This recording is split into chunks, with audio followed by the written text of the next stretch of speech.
work, gents. You want the bad bitch? You want the nice car? You want the nice watch? It is time to go to work. I don't care how you feel. Don't care how much you slept last night. Don't care if you're tired. You want that girl. You want that car. Comes with a price. And guess what? Rent comes due every single month. The rent doesn't care how you feel. Your client doesn't care if you slept. The world doesn't care that your heart got broken this weekend. I know it sucks, but that's the reality. I'm not trying to be mean. I'm trying to give you some tough love and wake you up, because it sounds like nobody else is doing it in this world, minus a couple people. So I'm going to have to relay the message as well.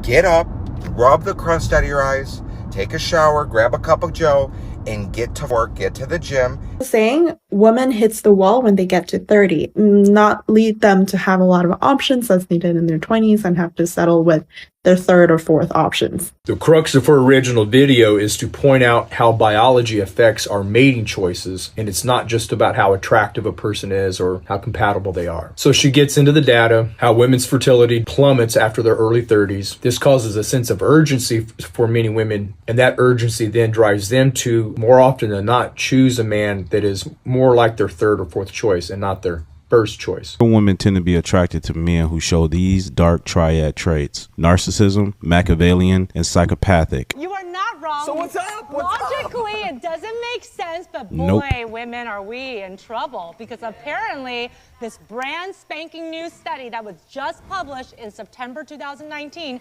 they asked 46 young men between the ages of 17 to 25, all different ethnicities, all different levels of physical attractiveness, to make 2-minute videos about themselves, talking about what they like to do on a date, basically like a dating video. And at the same time, they had them rate themselves on some questionnaires that are designed to see how many psychopathic traits they have and how socially cunning they are. And guess what? 100+ women viewed these videos, and they rated these guys with the highest level of psychopathic traits as the most sexually attractive. Is that why they love watching those crazy documentaries about crazy people? All right, fellas, if you arouse someone who's attracted to that, run, bro. That's not mentally healthy. I don't know who they asked, but that is sick. So many guys single today because they suck, dude. The average guy is shit.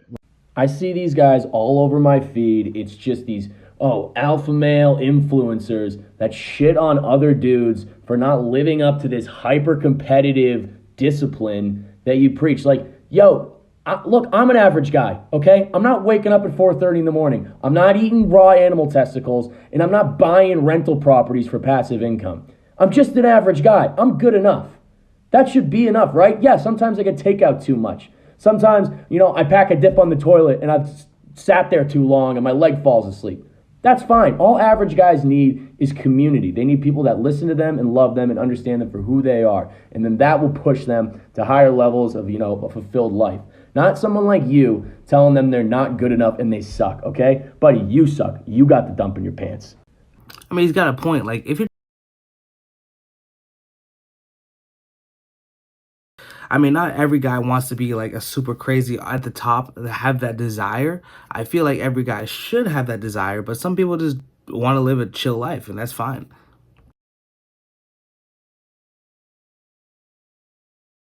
All right, let's talk about this. I used to see this firsthand with my ex. Like, we'd be hanging out and she would just post a picture of just her face. And because she was a pretty girl, I would see so many guys swipe up on her stories, hard eyes, yo, you're so bad, let me talk to you. And she would show me the responses and be like, look at this, this is crazy. Before you sit here and go, see, this is what I mean, it's so much easier for women, we're alone and they're not. Bro, it is not the girl's fault, it's the guy's fault. Simping is the root cause of this, that's the issue, and you should know that's a problem by now. But let's talk about something different. Let's talk about how you can actually use this to your advantage. This is one of the reasons why I talk so much about cold approaching and being able to talk to girls in person, because a lot of them want that. This may sound kind of backwards, but because of the way that social media is and the way that everything works and attention, being traditional often gives you better chances. Being the guy who's actually confident enough to go up and talk to a girl in person is often much better than just swiping up on her story. Huh? Says who? I got my fucking life together. Are you sure about that? I have a house. Not a house, a condo. I bought it myself. I have a dog. I raised her. Oh, you bought it yourself? Who else would have bought it? Your mommy? Your daddy? I pay for her food. I pay for her vet bills. You want a fucking cookie? What is this? I have a car. I pay for my car insurance. I pay for everything. I pay for my clothes. I pay for gas. I go to work. Well done. I have a wonderful job that I honestly, truly love. I go to the gym. I work on myself. Stop the cap. That's what every single guy goes through every single day. Like, you out here complaining because you're living the life of what guys do every single day. We pay for all the stuff, we do all the stuff, and we still fit in the same situation. So that's it. That's the name of the game. Okay, babe, I'm leaving. Okay, babe. Hey, is something wrong? No. Is your arm broken? What? Why you didn't slap my butt? Oh, no. You're not leaving if you don't slap my butt. Okay. Like to pull a power move on the first date, and I offer to pay and see what they do. Okay, this is cute and all, right? But you're still playing checkers while men are playing chess.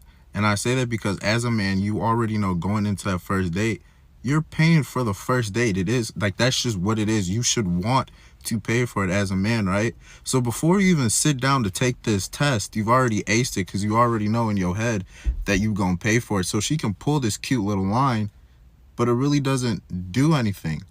And this is why we say the bar is at an all-time low, because fellas, if you seriously think you're gonna go on a first date and the bill should be split, or she should pay for it, or she should even offer, I'm not gonna lie, you tripping. Look, bro, all these tests, all these games, all this stuff on dating, bro, like, I don't know, man. I don't know if it's just me, but I'm not trying to have these tests and games while dating someone, bro. Like, having to figure out, all this stuff. I'll try to trick them into paying for it. Nah, bro. Like, I'm just here to see if you're a good person and if we're compatible. That's the only reason I'm here, bro.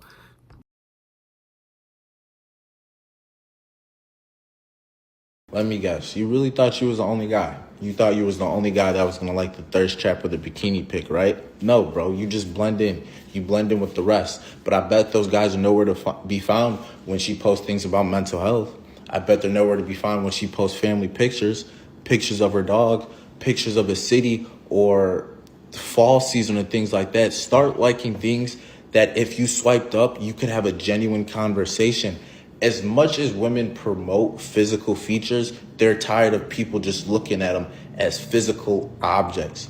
Women want to have conversations. Show that woman that you see her as more than just her physical attributes. Be able to have a genuine conversation where you can express certain things, where you guys can relate. Stop liking the thirst traps and the bikini pics, bro. Come on. What is the craziest way you guys found out that somebody was cheating on you? Okay, hold on. This was made for me. Hold on. Okay, you ready? So granted, most of my followers already know I'm in a very happy relationship now. This is my ex that we're talking about. So, but that being said, when I lived elsewhere, not here, I of course had a different job, and at that job I had to be there at 5 o'clock in the morning. So I would leave my house at like 4:30 because it was only 8 minutes away, and anxiety just works that way, right? So out of nowhere, every single morning that I was going to work, I was getting pulled over by a. Ask my boyfriend about it. Oh yeah, he's been sending me explicit pictures. Come to find out, he lived up the street from us and was married and was sleeping with my boyfriend. And that's why he was pulling me over. Men need guardrails. They need a girlfriend, a job to tell them, no, you need to put on a shirt and get into work. No, you can't get high and drunk every night. No, if you want to continue to have sex with me, you need to get your shit together. I think that's really important for a young man, especially young men. And young women need it as well, but just not as much. So I think what you have is a generation of young men that have no motivation, no guardrails. They get their dope hit of addiction on Robinhood. They don't have the mojo to get out there and meet women as much because they're watching so much porn. They get this illusion that they have some sort of worth or affirmation when they say angry things on social media that they get rewarded for. They start blaming other people. Specifically, they start blaming women, and they become much more prone to misogynistic content. They start believing in conspiracy theory. They're less likely to believe in climate change. And some, they become just really shitty citizens. And we're producing just a massive amount of these individuals.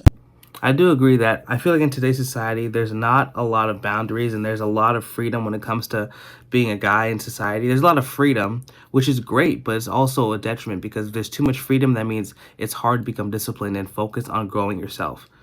That's attractive to a lot of women, that a man would date multiple women and then just not lie about it. They're just so used to being with men who lie, because these men did not serve in the military. They did not play football. They've never been underneath a bench. It's very different. When I grew up in the 80s and 90s, you know, we wouldn't talk shit about each other on social media. We just go have a fist fight and then we were cool afterward. That doesn't happen anymore. And so it's just a very different masculinity, if you will. And I think when a woman would meet someone like you who would be honest with them about it, the fact that you were honest is just so contrary to what they're used to, which is the guy who says, hey, we're in a relationship and then I don't want you sleeping with any other guys, and then while you're at work, I'm going to go fuck other women. That's generally what we see a lot of. And like, when you can just be honest about it, there's a lot of women that are like, wow, that's incredible. This guy can just be honest. You know what I'm saying? Nowadays is we're bailed out. We are paid to leave marriages and we're paid to be single mothers. If you pay someone to do something, they're going to do more of it. They don't fear consequence. Yeah, and so when women, like men, and if men were paid to be single fathers, I'm sure there would be more. What? And so what happens is women, like, again, how do most relationships start? Situationships, and girls want to get the kid from the guy,